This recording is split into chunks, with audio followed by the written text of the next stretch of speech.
فبأي آلاء ربكما تكذبان. معاملات مسلمانوں کے سارے نہیں, زیادہ تر کے کیا ہو گئے ہیں؟ زیرو. دفتروں میں ٹائم پہ پہنچیں گے نہیں, تنخواہ پوری لیں گے, پہنچتے ہی نہیں ہیں.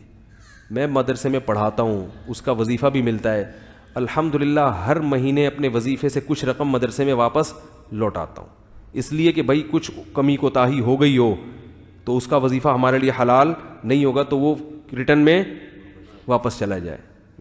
کچھ نہ کچھ اوپر نیچے تو انسان ہے.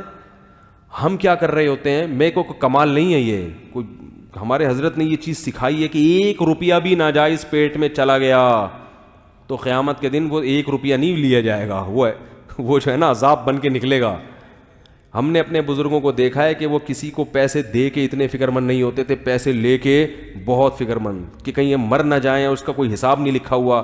رسول اللہ صلی اللہ علیہ وسلم نے ارشاد فرمایا کسی کا کوئی لین دین ہو تو اس کے لیے حلال نہیں ہے, اگر وہ اللہ اس کے رسول پر قیامت پر ایمان رکھتا ہے تو حلال نہیں ہے کہ اس کو لکھے بغیر 3 دن وہ معاملی لین دین اور وہ ریٹرن فارم میں نہ لے کر آئے اس کو.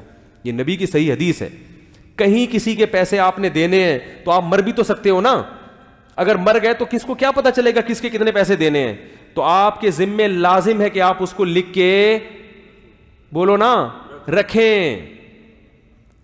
اور گھر میں میرے جتنے معاملات ہیں الحمدللہ ریٹرن میں لکھے ہوئے ہیں.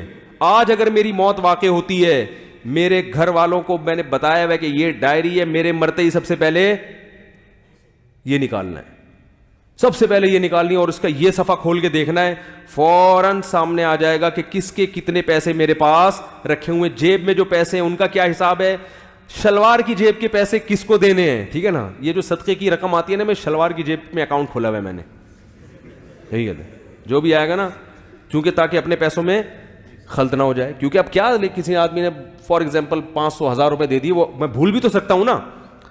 تبھی اگر کسی شلوار میں جیب نہیں ہوتی نا تو میں کسی اور کو پکڑا دیتا ہوں, یار مجھے یہ آپ رکھو, مجھے یاد دلا دینا بعد میں. اپنے حافظے پر انسان اعتماد نہیں کر سکتا. ایک ایک چیز ڈائری میں لکھی ہوئی ہے. یہ بھی لکھا ہوا ہے کہ جو میرے گھر کا سامان ہے اس میں کون سا میرا ہے اور کون سا گھر والوں کا ہے. مرنے کے بعد اس میں بھی کوئی گڑبڑ بولو نا بھائی نہ ہو. کوئی بڑی چیز ایسے ہوتی ہے, مثال کے طور پہ ایک فریج رکھا ہوا ہے, مثال دے رہا ہوں, اگر بالفرض وہ آپ کی زوجہ کا فریج ہے تو آپ کے مرنے کے بعد کچھ امکان تو ہے نا کہ جھگڑا ہو, بیوی بولے یہ فریج میرا ہے, ممکن ہے لوگ بولیں یار ہو سکتا ہے یہ وراثت کا ہو اور یہ پی گئی, بدگمانی تو پھیل سکتی ہے نا.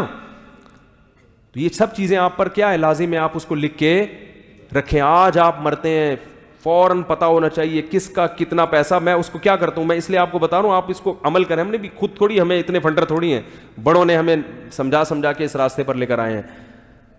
میں اس کو یہ کرتا ہوں کہ وہ معاملات لکھتا بھی ہوں, اس کی تصویر کھینچ کے گوگل ڈرائیو پہ بھی ڈال دیتا ہوں تاکہ ڈائری گم ہو جائے. آج اگر وہ ڈائری گم ہو گئی, اللہ نہ کرے کوئی حادثہ ہو گیا, تو پھر کیا رہے گا کس کے کتنے پیسے رکھے ہوئے تھے. بھائی ارے بھائی غلط باتیں کر رہا ہوں تو بتا دو یار. بھائی جس کے جتنے کی زکوٰۃ کتنی ہے, کس کو کتنے پیسے دینے, مر گیا تو یہ زکوٰۃ کہاں پہنچانی ہے, یہ صدقہ کہاں پہنچانا ہے, یہ میری ذاتی رقم ہے, یہ فلاں کی امانت ہے, یہ یوں ہے, یہ ایک ایک چیز.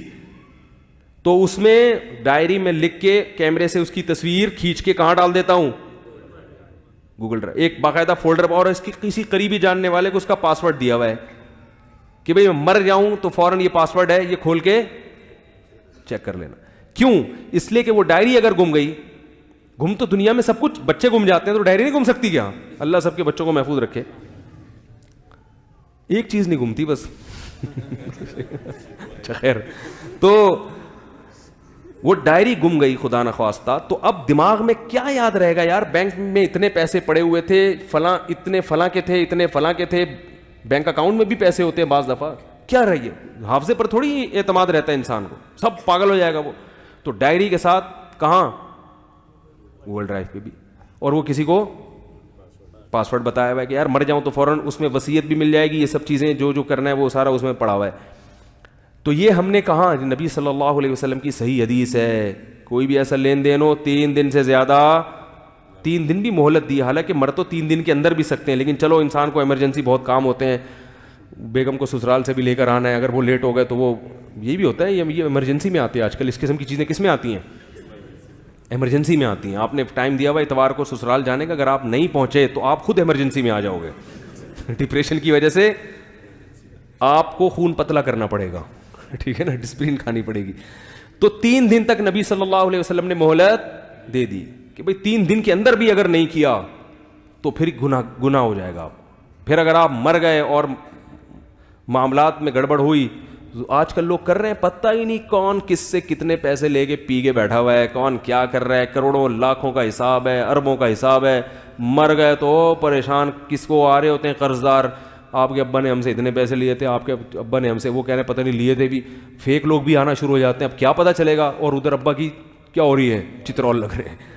نبی صلی اللہ علیہ وسلم تو پیسوں کے معاملے میں جنازہ نہیں پڑھاتے تھے کہ کسی نے پیسوں کا لین دین ہے اس میں اس نے کلیئر نہیں کیا, آپ صلی اللہ علیہ وسلم جنازہ نہیں پڑھاتے تھے. پہلے اعلان کرتے تھے بھائی اس کا کوئی پیسوں کا لین دین ہے تو وہ کلیئر کر لو, اس کے بعد کیا ہوگا, جنازہ ہوگا. کتنی سختی. تو آج بہت زیادہ اگر دین آئے گا تو نماز روزے کی حد تک تو تھوڑا بہت آ جائیں گے, پیسوں کے لین دین میں نہیں آئیں گے. تو میرے بھائی تمتعوا فإن مصيركم إلى النار, اللہ کہہ رہے ہیں اڑا لو مزے, کھا جاؤ, اس کا بھی کھا جاؤ, اس کا بھی کھا جاؤ, اس کا بھی کھا پی کے ڈکارے مار کے سو جاؤ. مرو گے, زندہ دنیا میں کوئی بھی نہیں رہا, ایک دن مرو گے اور کچھ پتہ نہیں کب مر جاؤ.